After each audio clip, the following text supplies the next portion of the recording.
Virgin, raise your hand. Nice! Yeah! It's like fresh meat in the house. Fresh meat! All right, I'll give you a brief history then. I am the development director of the North Carolina Stage Company.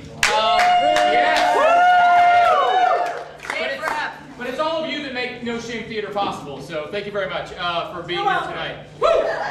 I did No Shame Theater in Los Angeles, and I brought it to the North Carolina Stage Company because I knew that there were plenty of actors, writers, directors, dancers, etc. who were willing and ripe and wanting to come use the stage for what they do best. So here we are now. This is a very short speech, and tonight is No Shame Theater. Shaw? That's right. Yeah! Every month, someone different does the song for us. We have a new song, and Jonathan and I were talking about what to do for the song this month, and he said, you know, it'd be cool if we had an unsong.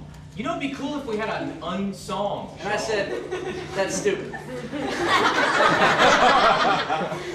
But we have an unsong tonight. Not stupid! Yeah!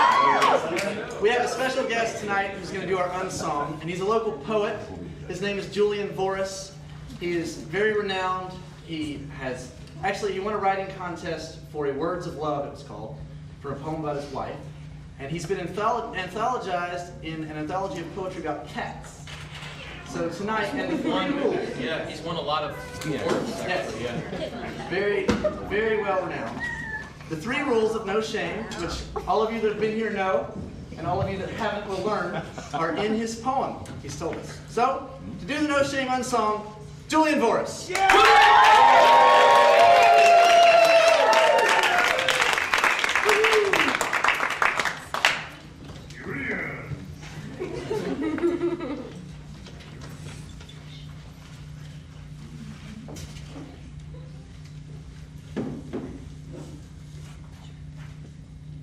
Two roads diverged in a wood, and sorry as hell I could not travel both.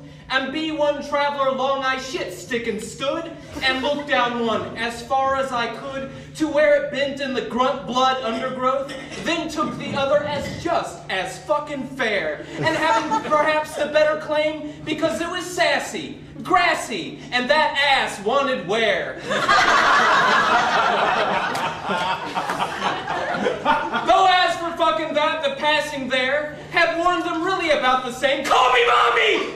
And both that morning equally lay in leaves no step, had trodden black. Oh, anal fisting kept the first for another day. Yet knowing how way leads on to fucking way, I doubted if I should ever come on her back.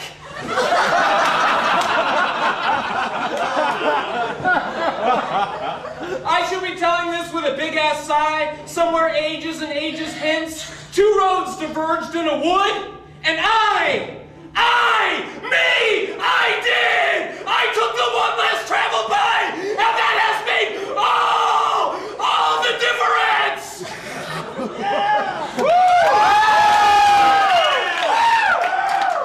Rule number one of No Shame Theater, no plagiarizing.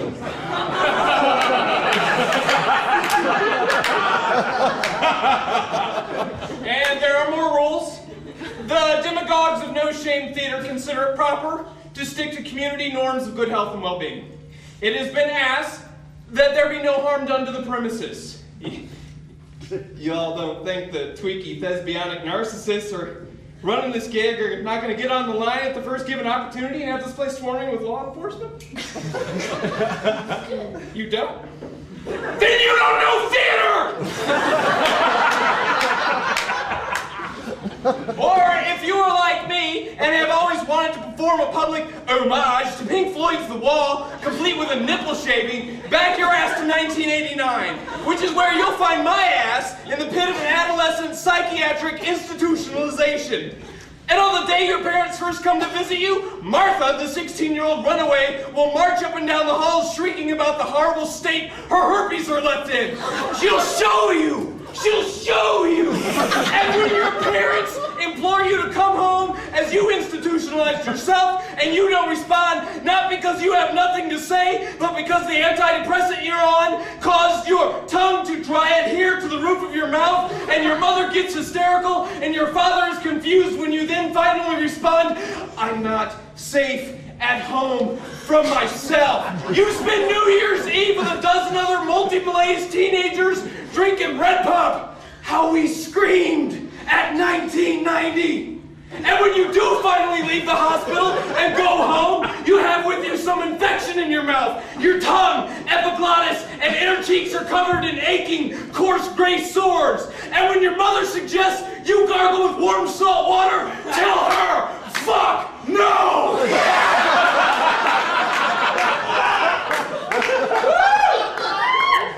Are these the consequences you want from a night of self-expression at No Shame Theater? I doubt it. So again, don't hurt anyone, don't hurt the property, and don't fucking hurt yourself. No Shame Theater would hate to have to commit you, or convince you to commit yourself. And the final rule of No Shame Theater is please keep your performances under 5 minutes.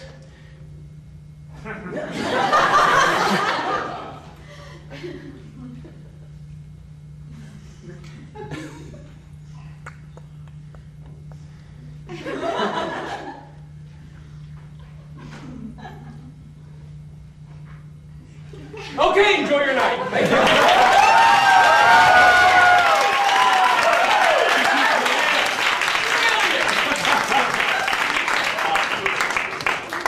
You guys should hear his cat poems. Julian, ladies and gentlemen. Now, as Shel said, we're constantly seeking someone to put out the rules there for the No Shame Theater song, or the song unsung. We've got next month covered, but... Plain English, we take volunteers to do the song with us. Please contact us. See, there you go, thank you. All right. Our first piece of the evening is... Names changed to protect the guilty. Could I get a copy of this? Thank you. Oh, You already have that. Oh, I do? Yes. Written by Julie Holliday Carter, directed by Julie Holliday Carter, and acted by Katie Casbin. I already have a copy of this.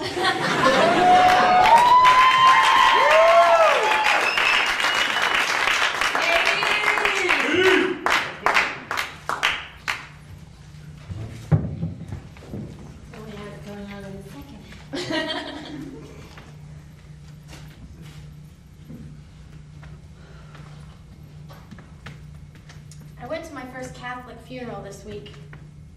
Very interesting. Kind of like a funeral and a floor show all rolled into one. I'm not religious, at least not anymore, but I must admit I was bedazzled, almost hypnotized by the ritual of it. The mourners filed in, greeting one another with smiles, but still maintaining somber, dignified demeanors. Those that were Catholic knelt or bowed or... Oh, I forgot to mention this funeral was for a neighbor I grew up with. Well, actually the father of a neighbor I grew up with. A girl married a year or two older than me, and a son, Nick. Boy, about my age. It was impressively hot in the parish. Extreme heat combined with the overwhelming aroma of incense made me slightly nauseous. Carvings of saints I don't know anything about hung from the walls, silently, taking in the medieval pomp and circumstances, which I guess they've seen before.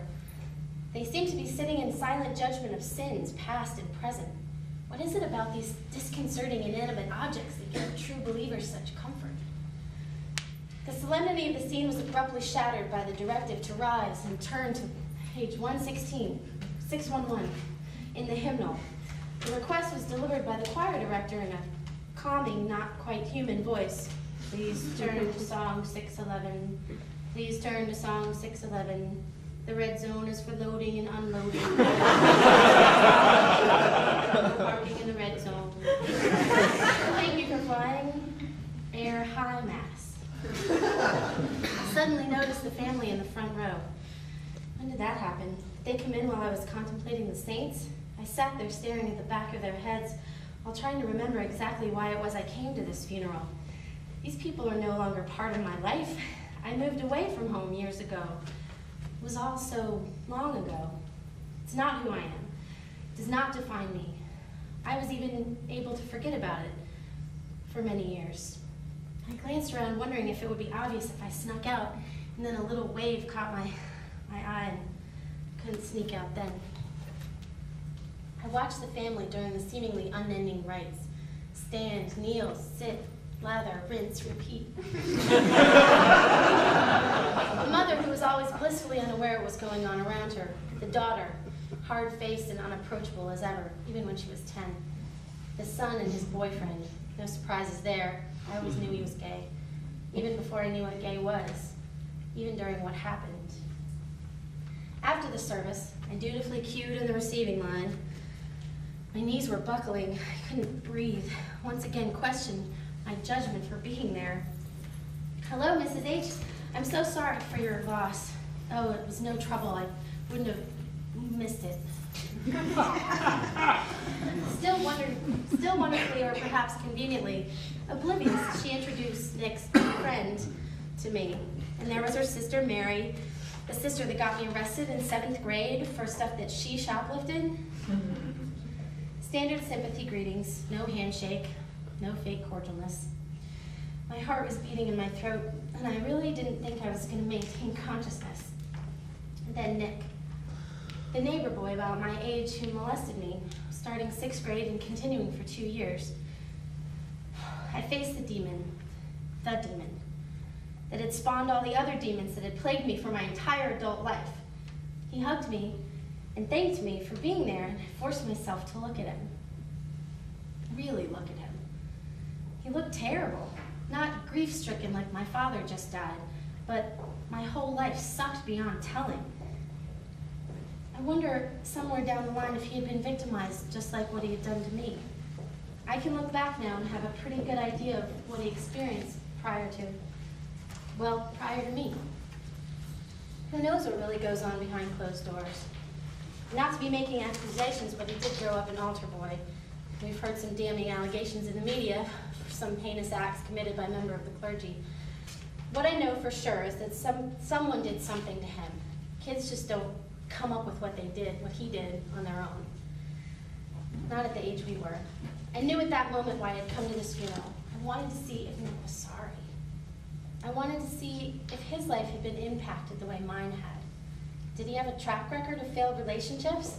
Was he desperate for love and contact, yet prone to pushing people away? Did he wonder every moment of every day if life turned out the way it did? Why? I didn't ask any of these questions. I got no apologies and no satisfaction. But I did get a glimmer of perspective. Nick wasn't a monster, he was just a man. A sad, broken old man before his years. Have I let go of the shame and the blame? Can I go on with my life? Absolutely. I always have.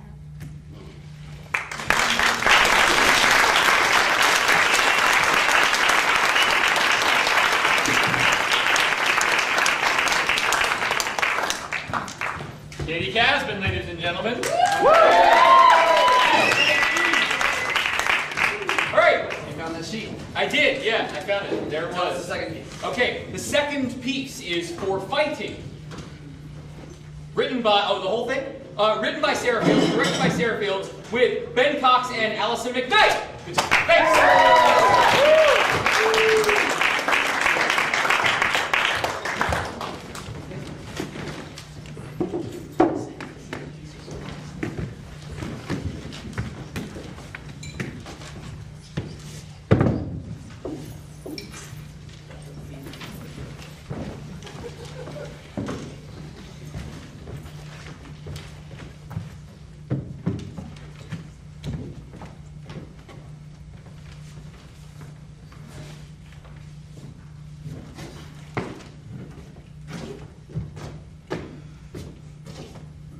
Oh, good morning, Cupcake.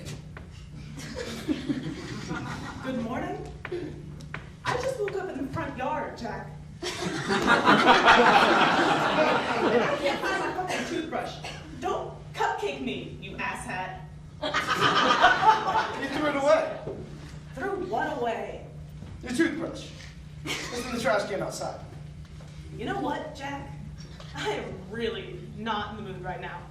I have grass in my hair, for Christ's sake. Well, it also appears to say Mama on your forearm. Jesus.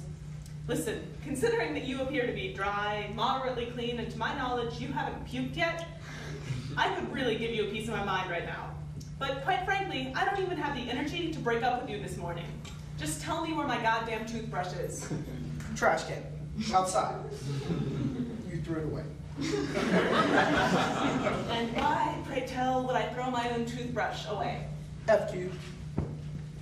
Don't change the subject. No, I'm not. I'm trying to tell you that you tossed your toothbrush because I don't like five for fighting anymore.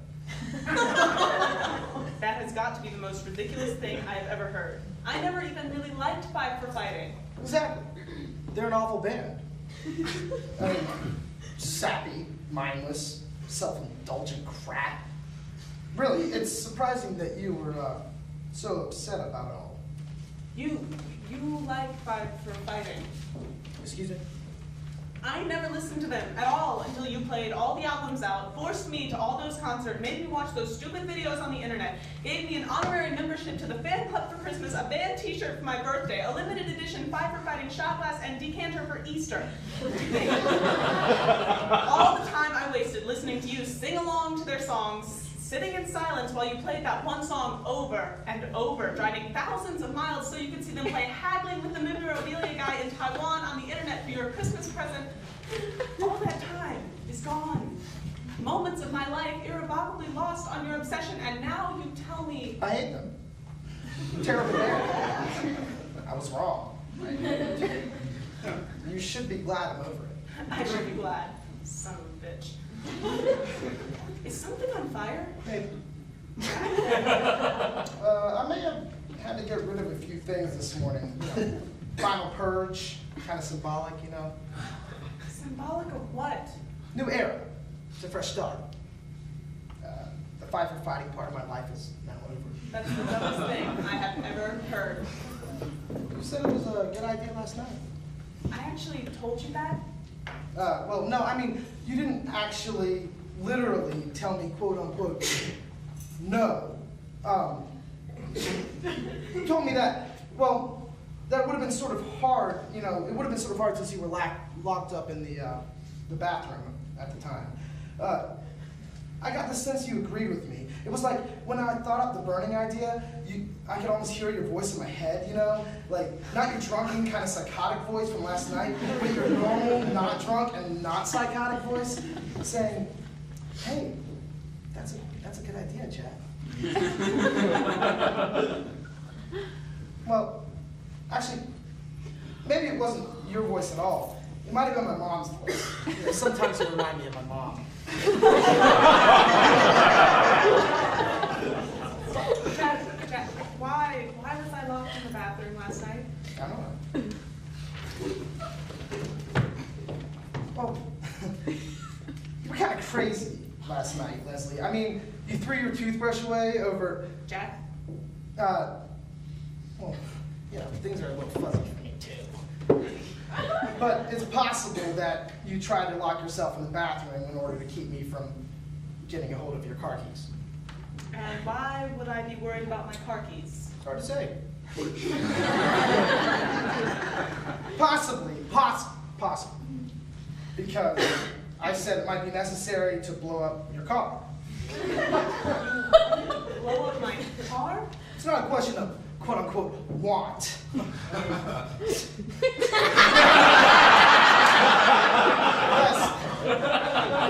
It's a question of necessity, okay? As a part of the whole cleansing thing, you know? We spent a lot of time listening to Five for Fighting in your car. We drove it to Five for Fighting shows. And hey, remember the time I gave you the Five for Fighting decals to put on the back of your window? The special 5 for fighting windshield washer fluid? The 5 for fighting motor oil? And the 5 for fighting tire iron? You remember that? Jack, I never use those things. God, Leslie, why not? I mean, I spent so much money on that. Well, okay, I mean, good for you. That was obviously a good choice. But regardless, the car was contaminated. Obviously, I would have been able to explain to you that had you not been so psychotic. I was psychotic. Yeah, well, yeah, babe. I mean, Fancy.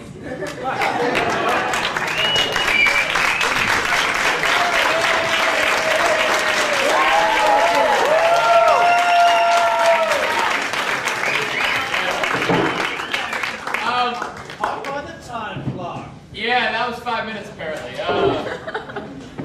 That's the new thing. Yeah, I thought they gave you like a warning. Yeah, I don't know. It didn't happen. It's all you, man. That's harsh. Right? Harsh. Dude. Ladies Looks like and you're in gentlemen, Titanic. we've often mentioned that there's a 5-minute time limit at No Shame Theater, and we've yet to reinforce said 5-minute time limit.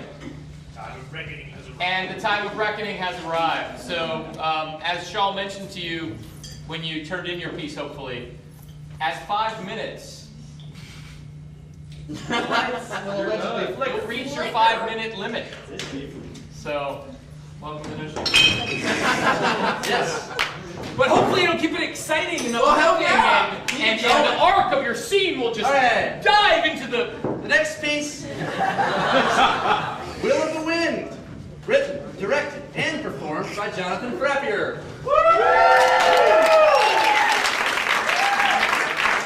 Alright, don't start my 5 minutes yet, Thomas. I'm totally picking. Thomas, by the way, is also running the lights for Midsummer Night's Dream, and he's a fantastic man. So give him a... Yeah, Thomas!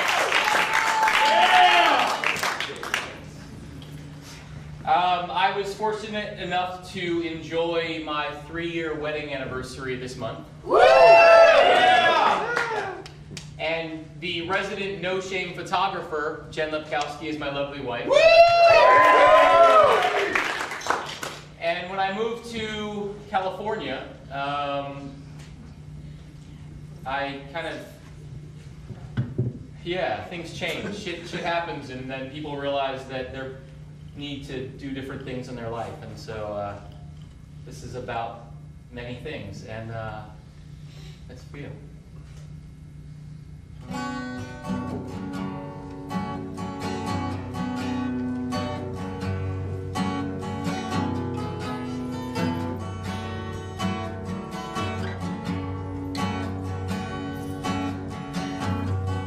Loaded up my pickup, wanted it all the west,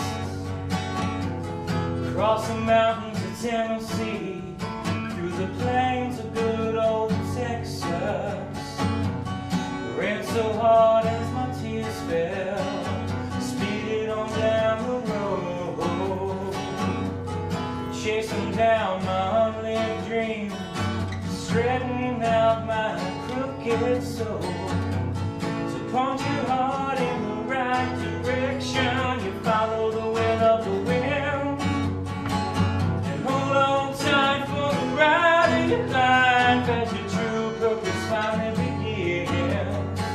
You're naked as a jaybird to the elements, you're raw. You're riding life with full intent, not dependent on the current no more. Lord, find my direction, find me a better place, a little slice of Eden, where the sun always shines on my newborn face. Help me get my faith back to the way of the right for life. Oh, and Lord, while you're at it, if it's not too much. Help me to find my wife. I know it sounds crazy, but I pray for that woman that I hope was at the end of the road. The one that'll pop right into my world as I settled into my new home. You better believe, oh, just a few weeks later, here's my cousin checking in on me. He says, I know you're a stranger out there, but I got someone that you should meet. You see, if you punch your heart in the right direction and follow the will of the winds, you better hold on tight for the ride of your life as your true purpose finally begins. You're naked as a jaybird to the elements you're raw. You're riding life with full intent, not dependent on the currents no more.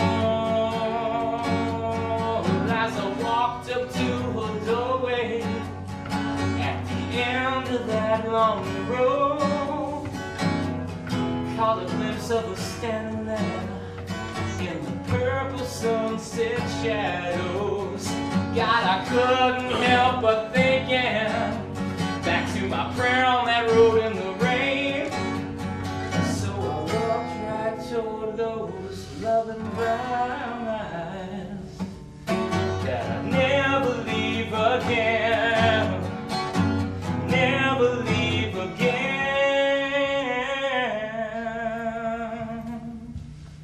So now together we will pour our hearts in the right direction and follow the will of the wind.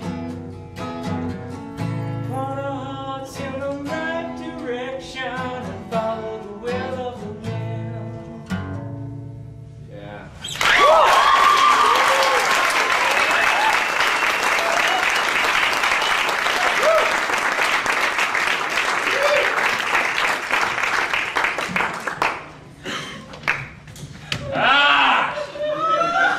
fucking hard to do, man! All right.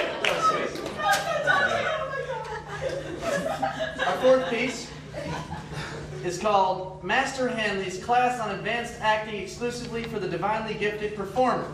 I'll get this part right. Written by Mickey Hanley, Directed by Mickey Hanley. with Kennedy Smith, Mike Coughlin, Belv Marks, Jamie Schell, Julie Holiday Carter, Tonya Grossman, Mundy Carter, I can't read my writing, Tara Curry, Mickey Hanley, and Darren Marshall. Darren Marshall. Good job.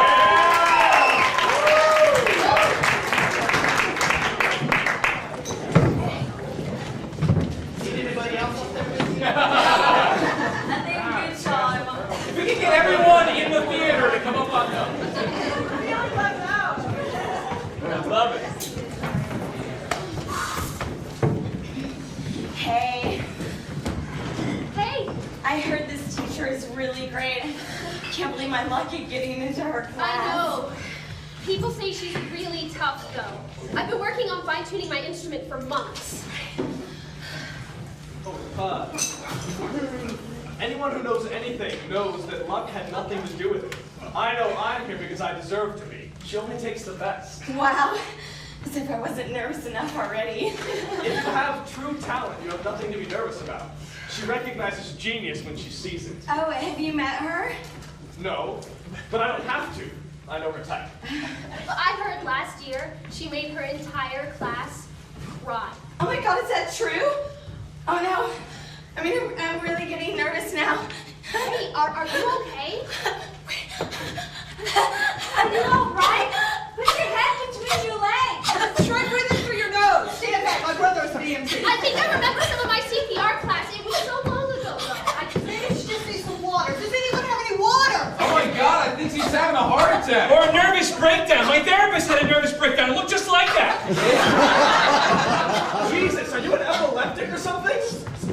No. I am Ms. Mickey Hanley.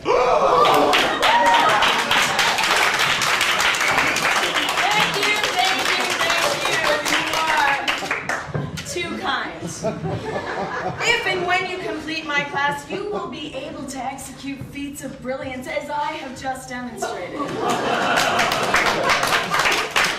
Welcome to Miss Mickey Hanley's class on advanced acting exclusively for the divinely gifted performer. As I have already said, I am Miss Mickey Hanley. Thank you, thank you. If and when you prove yourself to me, which will not be easy, mind you, I will reward you by allowing you to call me Miss Mickey. However, for now you may address me at my level of status. You may call me Master Hanley. Because I have mastered it, this art. I have. And you chosen few are fortunate enough to have the option to experience my mastery for yourselves and learn from it. Do you know why you are here? Yeah. You are here because you all have been handpicked by me. And because you are the best of the best of the best. Soon, you will have the opportunity to prove that to me. Down below it. Now, who here thinks this is going to be an easy class? Okay, who here thinks that was a trick question? Thank you. You too. Get up here. Down on your hands and knees. What? Get down on your hands and knees. But why? Did you just question me? Well, I was. Wait, did you just question me? No, I just don't see what. I mean, Get out. What? Questioning me again. Get out. I refuse to teach you. But I already paid. And I have already taught you a valuable lesson. Get out. Now, does anyone else here feel qualified enough to question me? I don't think so. Good, now where was I? Yes, you. Get down on your hands and knees. Bark like a dog. What the hell was that? A dog? A dog? What kind of dog? A chihuahua having an anxiety attack? Get out. I can do better. Okay. You see, when I agreed to teach this class, I vowed only to teach Saint Bernards, German Shepherds, Great Danes. Chihuahuas need not apply. If you are a Chihuahua, please vacate my presence. I do cats better. You. No. Out. You. What are you doing? What do you think you're doing? Well, I don't know. I was just.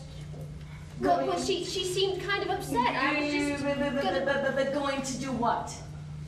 Are you going to cradle her in your loving arms and tell her everything's going to be okay? Let her cry on your shoulder while she wallows in her own disgrace? Put yourself at risk by associating with a chihuahua? Get out. You are a horrible, angry, spiteful person.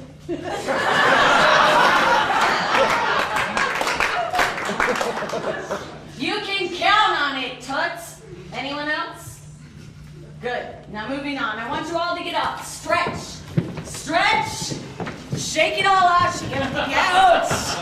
Breathe. Breathe. Breathe. We're going to do a little exercise. I want you all to be ice cream cones. Ice cream cones. What are you doing? I said ice cream cone. What the hell is that? I'm a waffle cone. Really? I see. Where in the course description did you see that this was a class for comedians? Are you in the wrong room?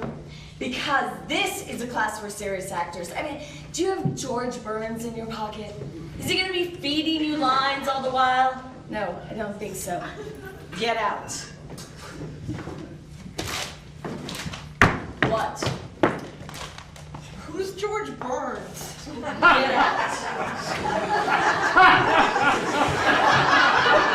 You know what? I'm sick of all of you wasting my time. Let's get over this, shall we? Tell me, dear, what's your favorite musical? Phantom of the Opera. I love it when he's pushing the boat through the catacombs. Get out. Singing that Stop it. Don't bother. You know what? You can vacate the premises. Both of us? Yes! I'm sick of looking at your stupid faces. Okay, do enlighten me. You look like you know what you're doing in here. If you could have any leading lady to play opposite you, who would it be? Anyone? Anyone. Living or dead? Living or dead? Nicole Kidman. You. It's you and me, kid. What's your name? My name Jose. I am alcoholic. I came in the wrong room.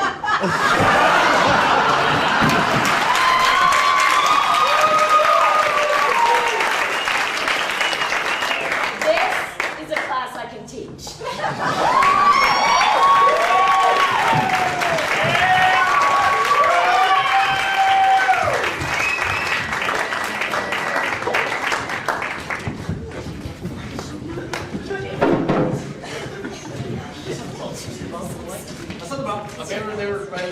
Okay, good. Our fifth piece is How I Survived Breast Cancer. written by Ed Mallon, performed I don't by think Diana there's a director, Ritola. right? That makes And- the director. yes, directed and performed by Diana Ritola. Diana Ritola, and there she is. Hi.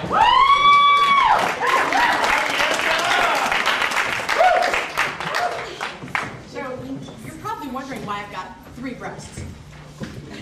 Kind of a long story.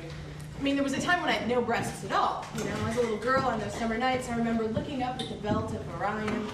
There's 3 blazing stars. I'd sit in the grass with my brother, Mojo. We would play our own improvised version of baseball, though it more resembled cricket without the sadism. I loved to slide headfirst into third base.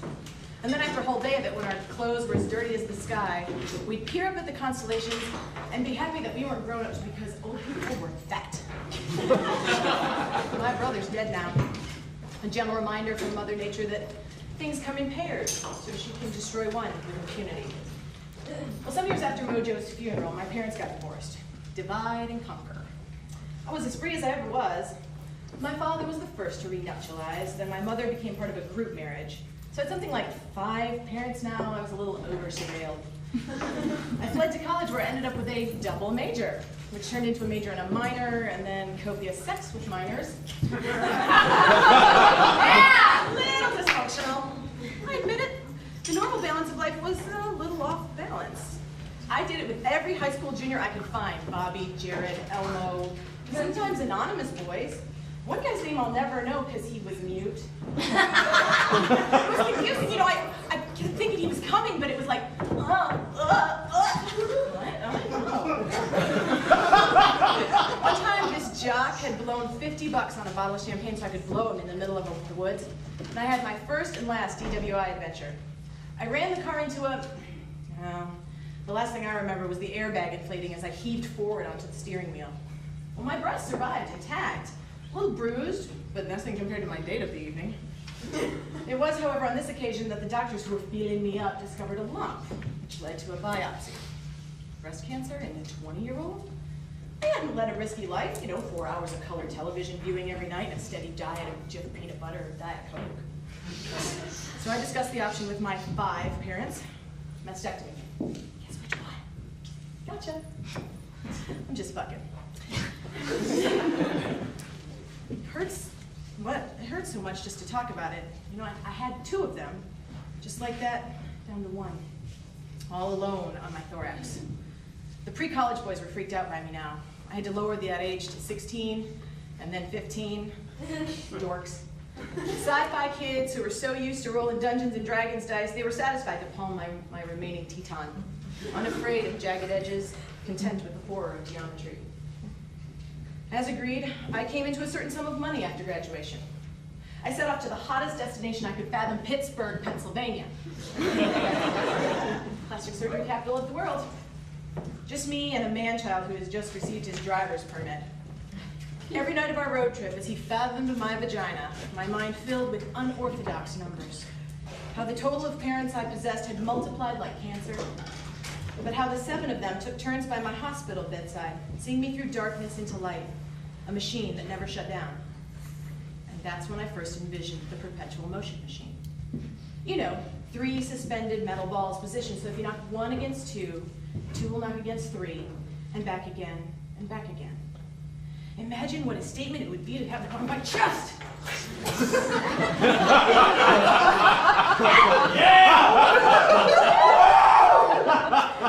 And so I went to the plastic surgeon's office, pretending not to notice the Oscar Mayer processing plant next door. I laid down my cash and smiled at the good doctor, just like I'm smiling at you now. Memories all alone in the moonlight. I can smile at the old days. I was beautiful then. I remember a time I knew what happiness was.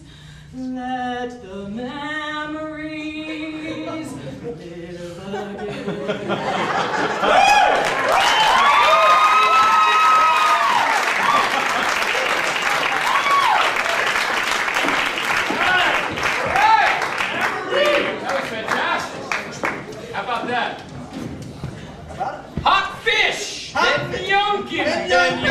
Ben Youngkins. Sarah Fields. Ben Youngkins. Ben Youngkins. Jamie Shield. Tara Curry.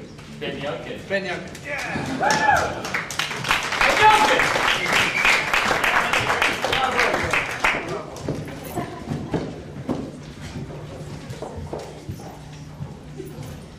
Hey, William, are you doing wide shots or narrow?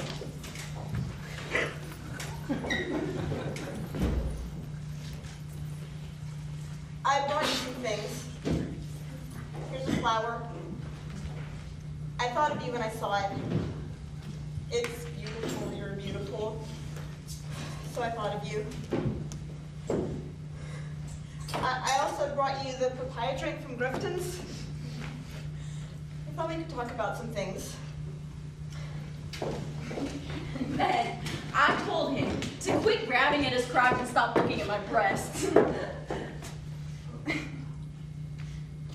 Look at that guy down there. You think he's sad or something? I guess. We are cutting through the cemetery again. Hot fish. Did someone just yell hot fish?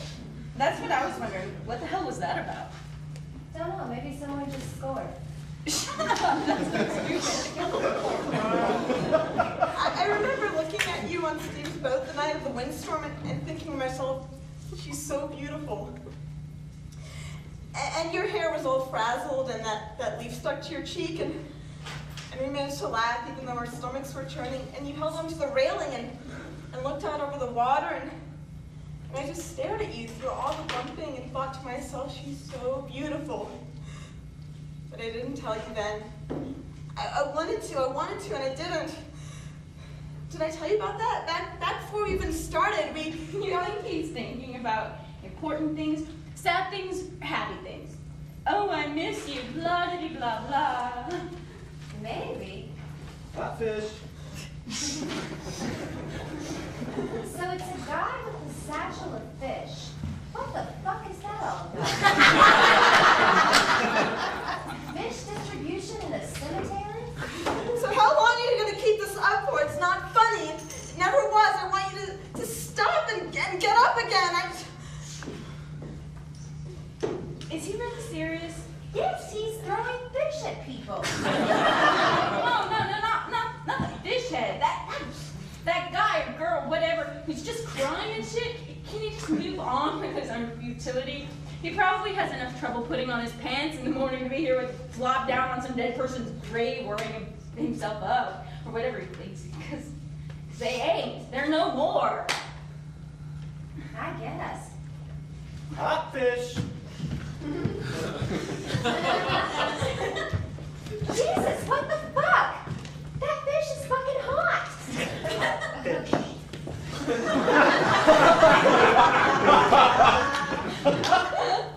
fish. I'm so sorry about the thing with your point, and I'm really sorry. I didn't think about it being so important at the time. I do now. I really wish I hadn't been such a jerk to you all this time, because I never wanted to be that way. Well, between the psycho with the fish and the stupid sack of crying, we got ourselves quite the human experience here. I'm sorry, what? Something about crying sacks and humans? Something like that. Hey, what have you done with that? What have you done that you feel is important? Well, I almost set a house on fire once on purpose. And that's important. Hey, did you ever hear that song about burning down the house? Yeah. Burning down the house. I like that song. I bet you do. That guy from that band is really skinny. Have you ever seen him? Bones. Weird and bones. There's this one line in the song that I never understood, something like, time for fucking outdoors, or, I don't know, I think it's, here's your ticket, pack your bags, and time for fucking outdoors.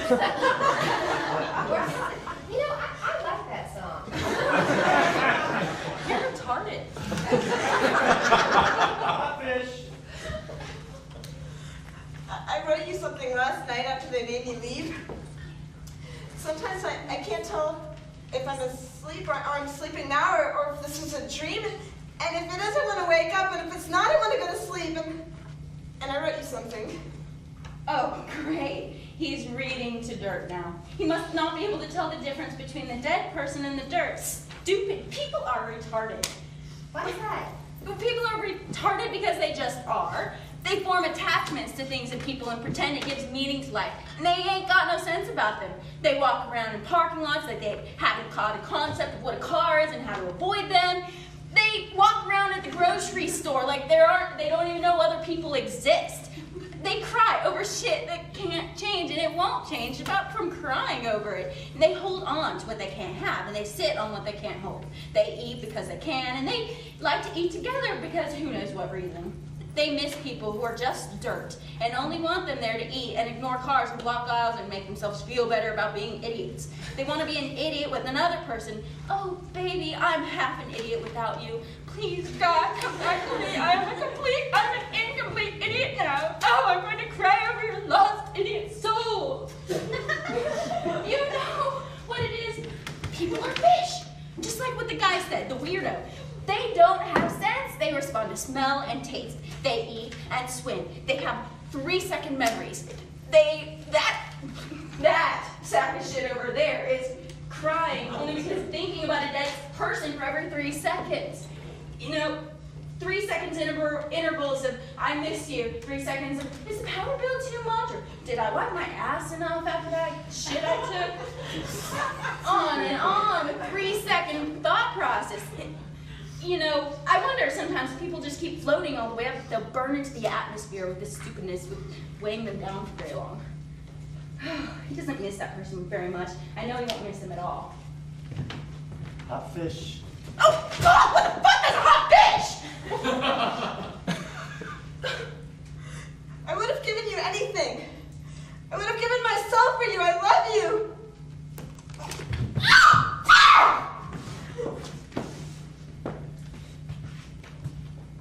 It's hot from the pressure.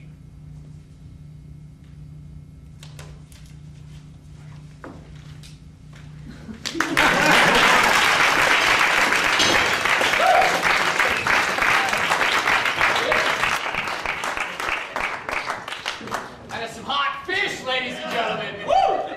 Ah, you can't even touch it. It's like, you know? I wouldn't touch it. I'd get burnt if I wanted to touch that fish. The next piece is called The Race. And it's my piece, and it features Jonathan Frappier and Peter Bresney. Come on up here. You literally have no idea. They have no idea what's about to happen. We have no idea what's going to happen. So before we get started, in the race,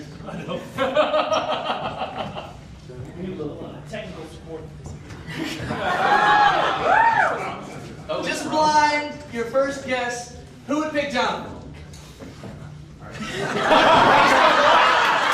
I'm picking Jonathan. All right, well, one person is picking Jonathan. Who would pick Peter? That's gonna be tough.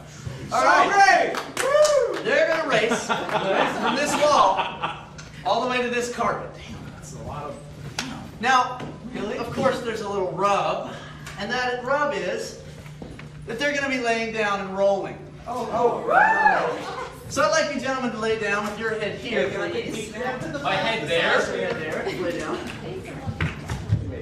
All right, good. Now, Peter, if you could lay down with your head here. All right.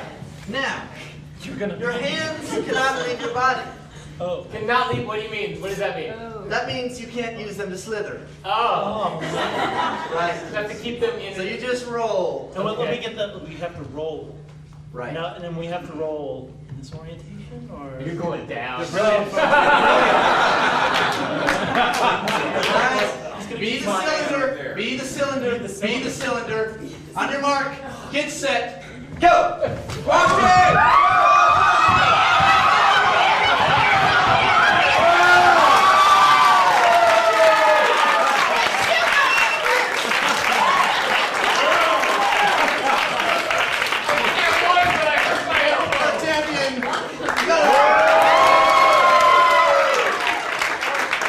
Luckily, I'm on staff here and I have workman's comp, so. heard anything? Woo! It wasn't not broken. Nice job, Peter. Not naked. One more time. Come on back up here. That was fun. Next. Yeah. Thanks, man. Awesome. Our next piece is. Yeah, don't give us any more information than you did this time next time. Yeah, I'll be in that piece anytime. That's fun. Inflightus, Written by Ryan Masters, directed by Mike Coughlin, starring Mike Coughlin, Mike Vanneman, and Tonya Grossman. Go. Tonya. Yes. Yes, man. Oh Gross, man. Yes. no. Oh yes, Yasmin. I'm sorry.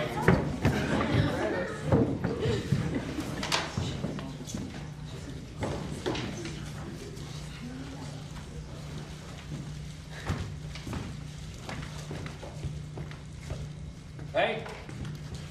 Oh, yes, I was just wondering what was in here. Well, you haven't seen anything yet. No. Uh-huh. The girls are in the back. Real girl? Real as you and me. How does this work exactly? You go down that hall and into a booth. You put money in the machine and a window opens up. The girls are in little rooms on the other side of the window. You have them locked up. They're not going to hurt you. It's harmless. Go on. Have yourself a little fun. See some tits. You look like you need it.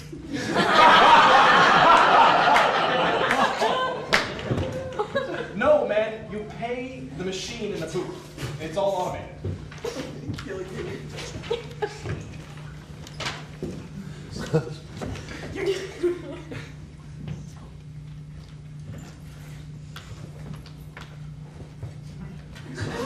It's really dark in here. Insert bills face up. $5 for 5 minutes.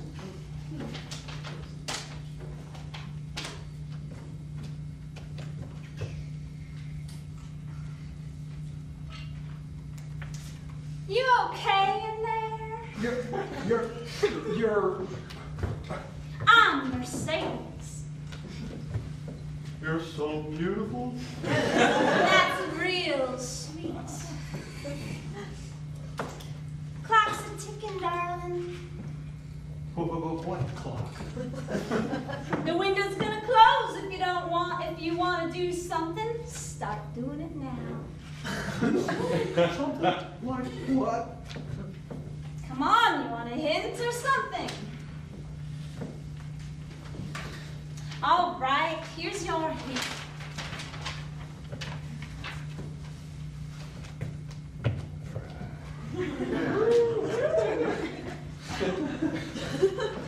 You're a real live one, aren't you? I need help. You sure do. Listen, Pops, it's your money and your life, but this thing is supposed to be interactive. You know what I mean? Interactive? Interactive. I'm just an inspiration. You're the agent of action here. You're the one that needs to, you know, get to it. Janine, I'm just confused. You're so beautiful. All these wonderful lights, the rug on the walls, and this music. I want to be with you. Well, that's the right spirit, but that's not going to happen. Why not? That's just the way it is. You can't come in here. I'm so lonely out here. I just want to be in there with you. Take it.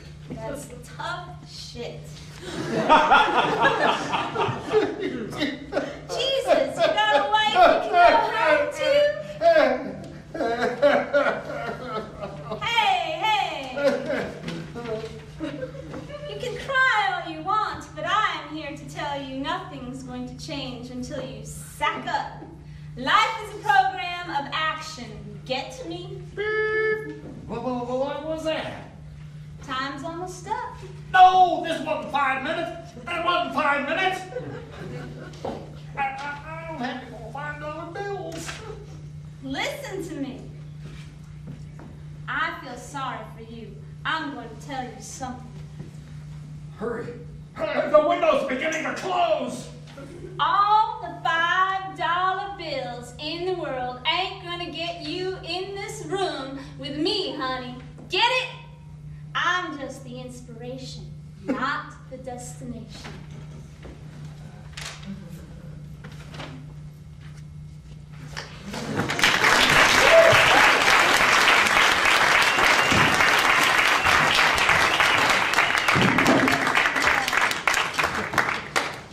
All right.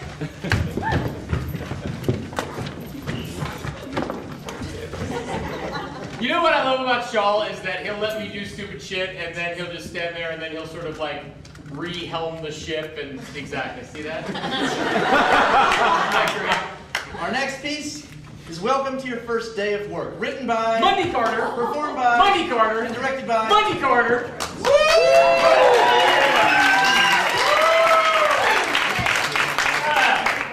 All right, well, in order to do this, I'm going to need some suggestions from you to sort of catalyze this whole event. I need Pickle brine. Pickle brine. Great, that's good. I need that. Pickle brine. Okay, but now I need some accents, some dialects, ways of speech. German. Cockney. German. Hold on, wait a second. I'm not a stenographer. Cockney. German. Redneck. Irish. Redneck. South Africa. South Africa. Keep going. Norway. I have Swedish. What? Jamaican. I have it. New York. Brazilian. Swahili. All right, let's stop there. Russian. Now, Russian. Okay, I got Russian. Okay, and now I need emotions or states of being, like, you know. Excited. Excited. Angry. Confusion. Dead. In the fetal position. Distress.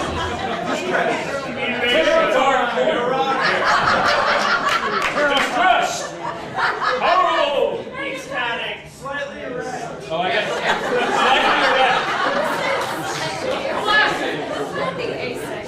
Sassy. jealous. Hyper. Elated. Neurotic.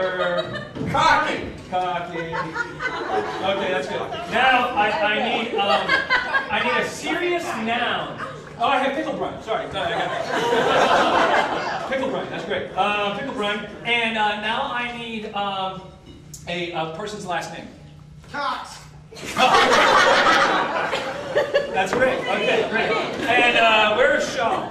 I need Shaw. Shaw. Okay. Your task, if you choose to accept it or not, is to sit over there, and I'm going to do your first day of work training video. And while I'm doing this first day of work training video, it is your task to yell out these things. And then when you do, I have to take those on, okay? So you don't have to go in order that I wrote, jump around, try not to repeat. And if you are so inspired to throw something in there that we haven't gotten already, knock your socks off. How much time do I have left? 2 minutes. 30 seconds. Oh, let's start the 5 minutes.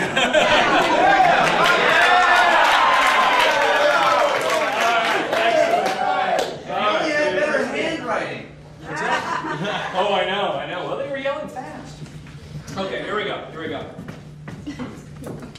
Russian. Welcome to your first day of work here at the Cox Factory. I hope you enjoy pickle grind because you'll be making a lot of it. Let's see where we're going to be working down here on the factory floor. This is where the pickles arrive. You won't be handling them. Brine is your job. Redneck. It's over here. You get the brine sluices that come in down off the side of the road. That's what brine is. It's salt, and it's mixed It's mixed in with some stuff from the French Broad River. Damn, that's some fine stuff. But then it calms down quite a lot. Slide on down here. Come in there, Joe. Just to mix it right up in there. Now, don't get too excited. Just lightly mix it up. You don't want to bruise the brine. Because if you bruise the brine, you'll get fired. And it won't be your first day of work anymore. It'll be my last. Because I failed in the training video. New Yorker. But that'd be your fault too, so I kick your ass.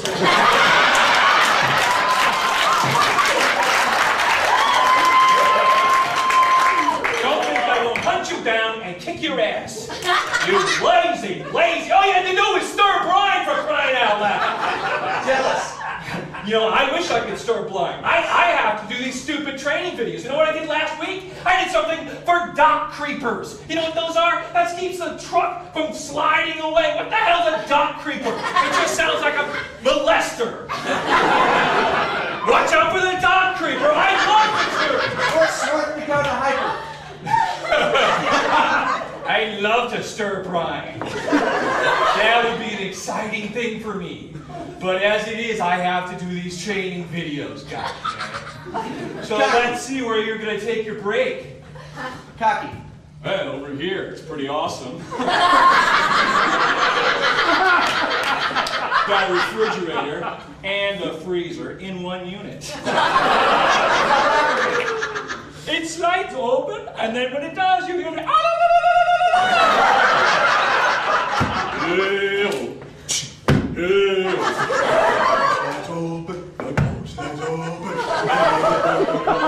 Low-key German. Butter that is where the butter stays. So don't take the butter out. No. Because if you take the butter out, there won't be any for the lunches later on. You're a brine stirrer. You don't deserve the butter. There's the butter for you. Yeah, but this is enough of seeing the break room. Let's go over here where the recreation area is, yeah? Hyper Welsh. This is right where it takes place. Right here, this is the recreation area. And you can go over here, there's a slight swing set. Actually, it's just a tire tied to the top of the screen. But, it's not bad. You swing back and forth a bit. Back and forth a bit, you throw up, because you're just breathing brine juices all night. Did I mention it was second shift? It's second shift. Sure, you're back and forth, it gets a little tiring after a while, but that's your recreation. You're a brine stirrer for after all, you don't get stuff like, a slide. Finish your test. And because, well, we here at the Cox Company are proud to have you as a new worker. And as such, you won't be getting any insurance. Thank you.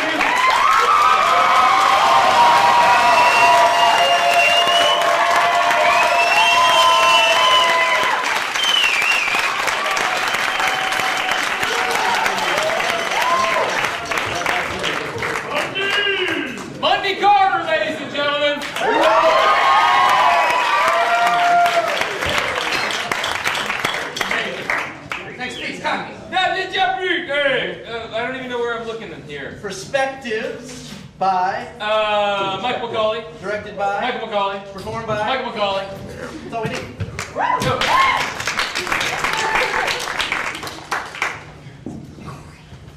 Okay, great. Cumulus Carl and Cirrus Sam.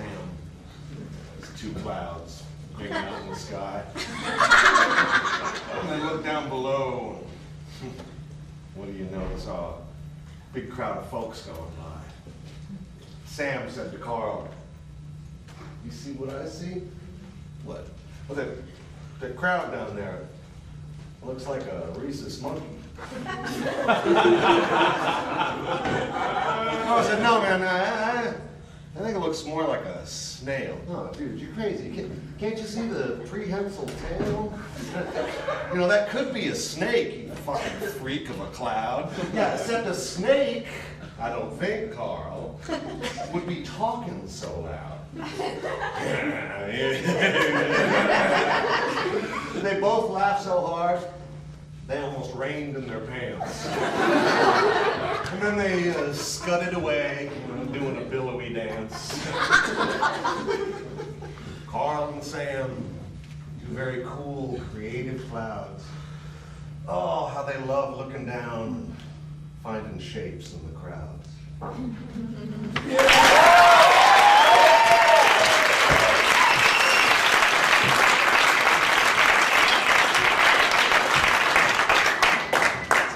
right, my turn. You always speak first, and I'm going to speak first next because please respond immediately.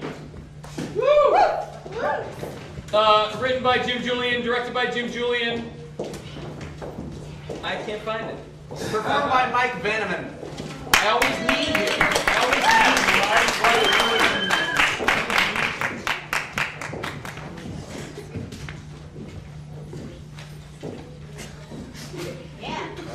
This is a privilege for me to present to you a public service education from Jim Julian, sort of a scam alert. These are actual emails.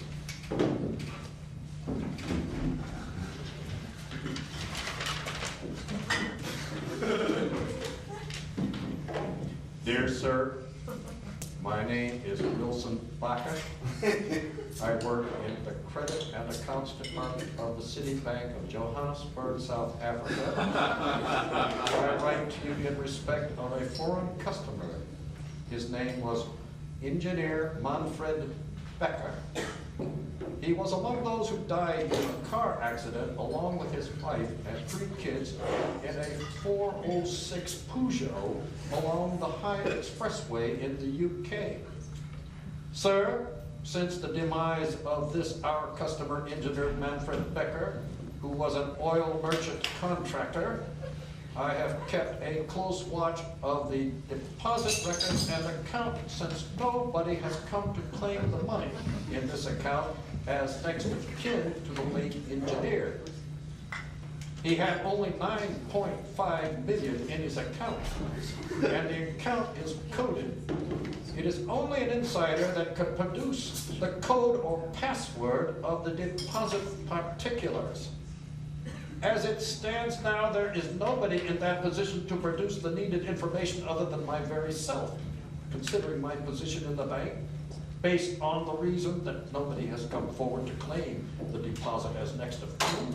I hereby ask your cooperation in using your name as the next of kin to the deceased to send these funds out to a foreign offshore bank account for mutual sharing between myself and you. At this point, I am the only one with the information because I have removed the deposit file from the safe. By doing so, what is required of you is to send an application laying claims of deposit as next of kin to the late engineer. I will need your full name, address, telephone, fax number, company of residence, and also your bank name and account number where the money will transfer into, so that I can computerize them totally with the next of kin column in the certificate of deposit. Finally, I want you to understand that the request for a foreigner as the next of kin is occasioned by the fact that the customer was a foreigner, and for that reason alone, a local cannot represent as next of kin.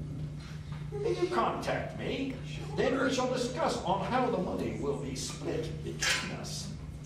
Trusting to hear from you, I remain respectively, Mr. Wilson Baca. Be careful.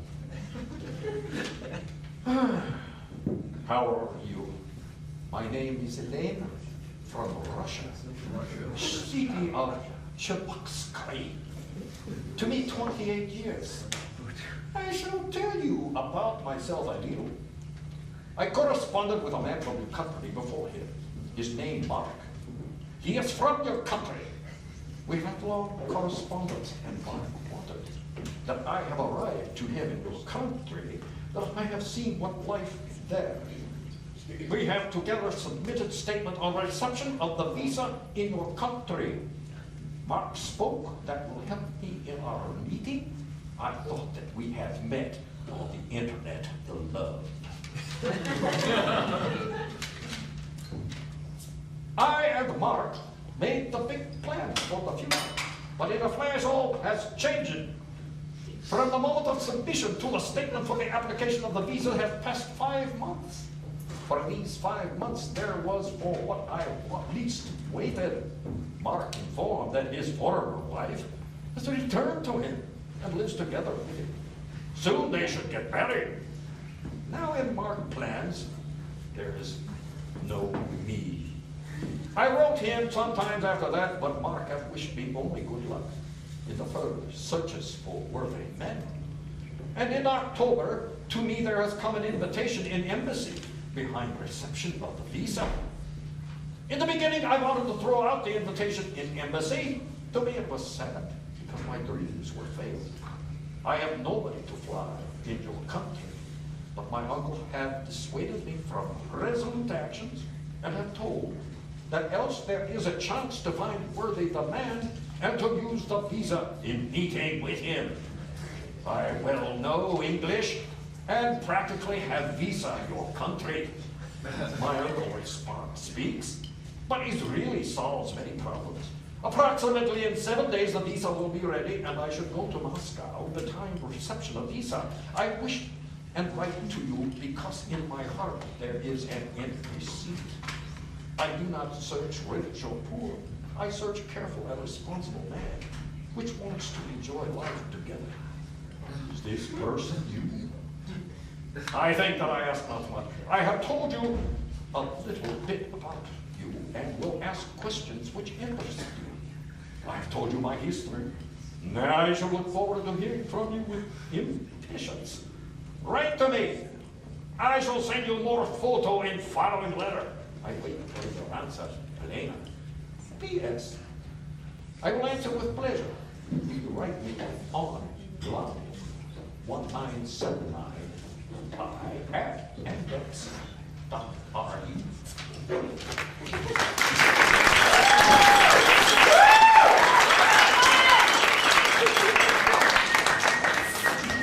No, I mean, no, you always get up here first.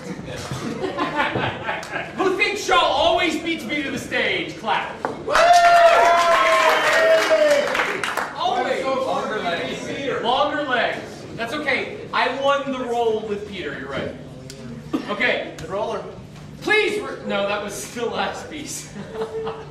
Please, the next piece is Right Now. Written, directed, and performed by Peter Bresney. Woo! Peter!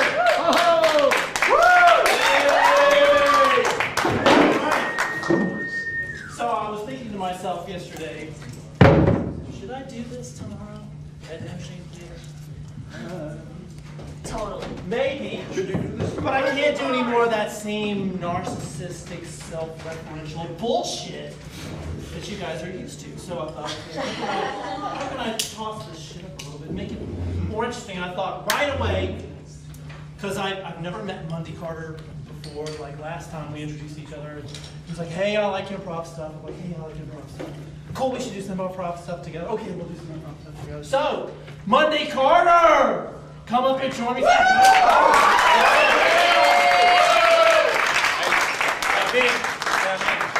know, it's against the rules. Actually, you know what? He's already been in two. I mean, it's actually against the rules because you're only allowed to be in 2 pieces. Per evening. No, you're only allowed to be in Rules. 2 Coming down, the band's coming down. Actually, yeah, that's kind of the rule. So. You didn't break anything. Yeah, but that's fine. Those are unwritten rules. That's not in the song. It's not in the song. It's not in the song. 3 rules. 3 rules.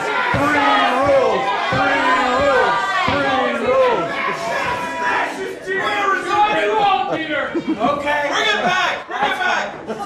So since we're like adhering to the rules, even though Monday got his 5 minutes restarted. Monday. I can handle that. It's gonna 15 minutes of fame. So tonight, instead of like calling out to all the people in the audience, give me words, you're just gonna have to trust me tonight that this right now is gonna be a structured improv based on some things, even though I don't have my buddy. We love you, Peter. She always says that. Can you smell it? Can you smell it? I love the smell of fresh popcorn. There is nothing better in the world. You sit down, you got your DVD all ready, you just came in from Netflix, pop that baby in, you're like, oh, pause that fucker. I'm gonna make some popcorn. Can you hear it? It's in the microwave right now. Right. And if my friend Monday were out there, he'd be like, yeah. I love it. So, what do you like best about popcorn? It's the bang. That first kernel, when you hear it pop, you just know the rest are gonna be fine. So what do you like best? In the pot or out of the bag? I've always been a microwave popcorn man. But Monday, you know that shit's bad for you. What are you talking about? It's not bad for you. Everybody eats microwave popcorn. Talk to Orville. Do you really think there's some Jesus fucking God out there like Ralph Nader that's going to come down and tell everybody that the plastic in the bag, when it gets to 14,000 degrees, turns into a carcinogen and it rots your gut out? It could happen. It could happen. No. Dude, I am not shitting you. That fucking shit is bad. No. I mean it. I mean, the last time I read anything about microwave popcorn, I vomited. Seriously, it was bad, dude. Well, how the fuck do you cook popcorn then?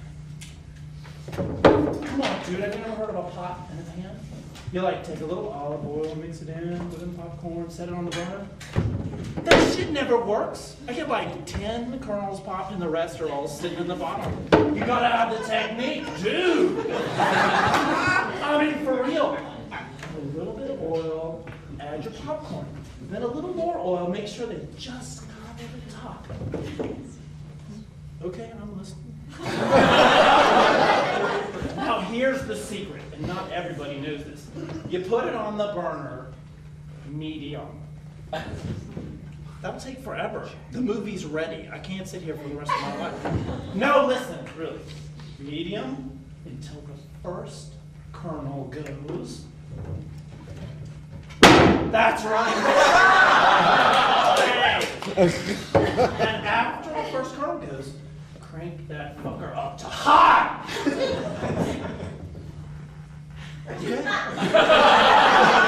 I'll do it. Then you're like, popcorn man. But I like them burned a little bit, you know? Did you do that with the microwave popcorn? Yeah.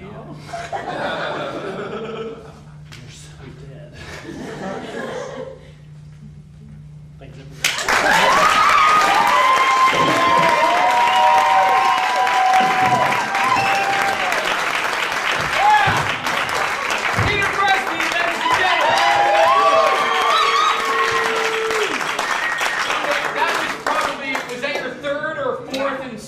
Right now.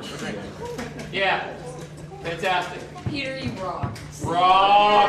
Yeah. It's actually rule 3.5, the two-piece thing. Our 13th and final piece of the evening is called The Call. Written by Richard Nathan. And performed by Stephanie Hinckley.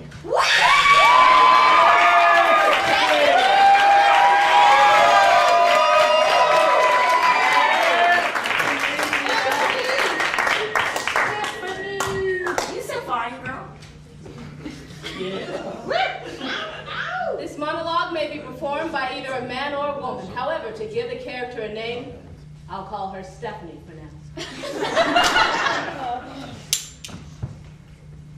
Hello? No, of course I'm not dead. Who is this? Oh, well, it must be nice to be so easily amused, jackass. Hello? No, I'm still alive, and you're still brain dead. Hi, I want to report an abusive caller. What? How did you get on this line?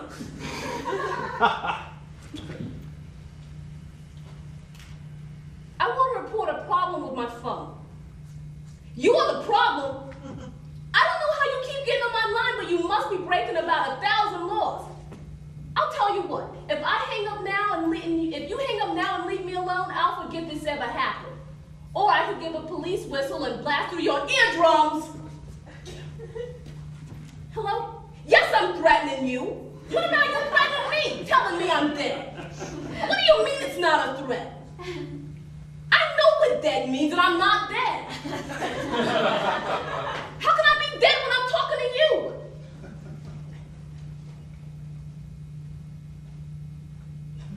That doesn't prove anything.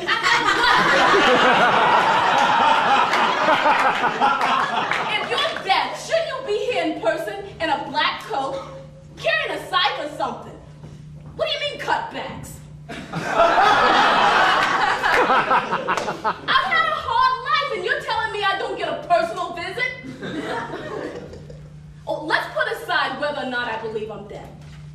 What kind of way is that to treat someone? A lousy phone call. Well, who does set policy? Wait a minute, what kind of accent is that? Yes, you do have an accent. Don't lie to me. Is this call coming from India? Don't you put me on hold.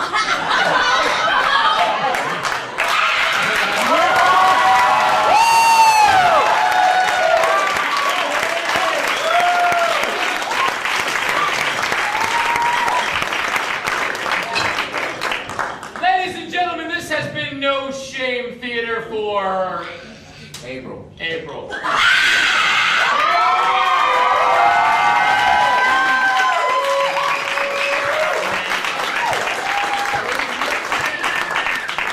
Join us next month on May 20. Something! Something! Yes!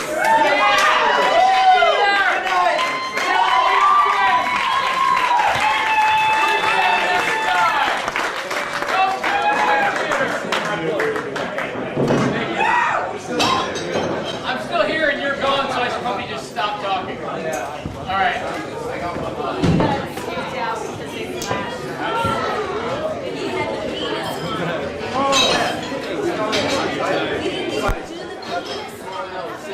Oh my gosh. Dude, she mentioned, blow your penis, scribble up, and slide down the drain. We'll come next time. We will. Where did you get some Just start taking off your shirt.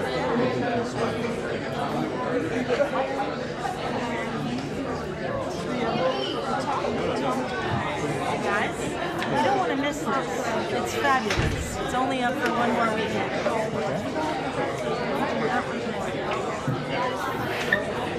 You do not want to miss the show. It's fabulous. Maybe when you say my name is Jose. What did you get from me? Just start taking off your shirt.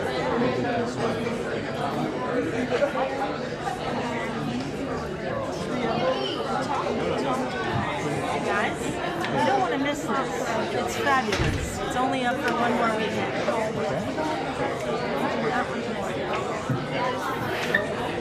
You do not want to miss the show. It's fabulous. Maybe when you say my name is Jose. What did you get from me? Just start taking off your shirt.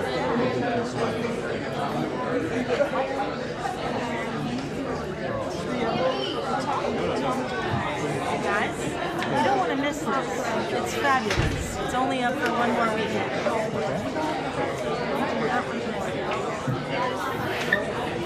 You do not want to miss the show. It's fabulous. Maybe when you say my name is Jose. What did you get from me? Just start taking off your shirt.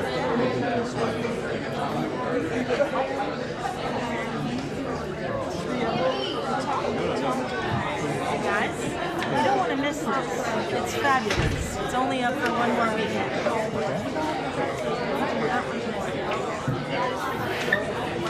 You do not want to miss the show. It's fabulous. Maybe when you say my name is Jose. What did you get from me? Just start taking off your shirt.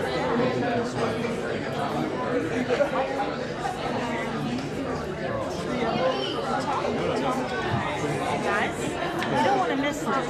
It's fabulous. It's only up for one more weekend.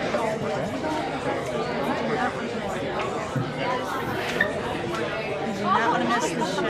It's fabulous. Maybe when you say my name is Jose.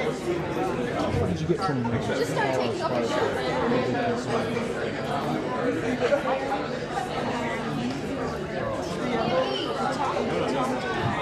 Guys, you don't want to miss this.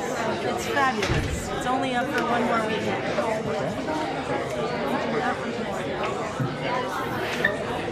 You do not want to miss the show. It's fabulous. Maybe when you say my name is Jose. What did you get from me? Just start taking off your shirt.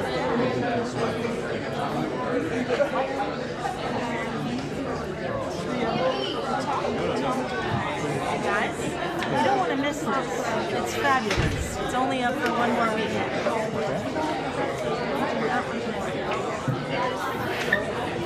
You do not want to miss the show. It's fabulous. Maybe when you say my name is Jose. What did you get from me? Just start taking off your shirt.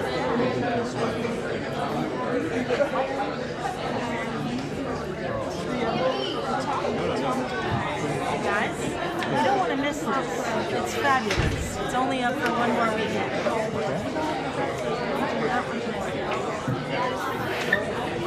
You do not want to miss the show. It's fabulous. Maybe when you say my name is Jose. What did you get from me? Just start taking off your shirt.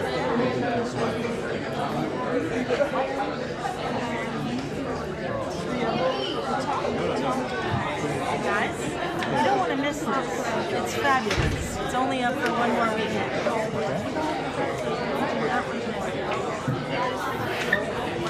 You do not want to miss the show. It's fabulous. Maybe when you say my name is Jose. What did you get from me? Just start taking off your shirt.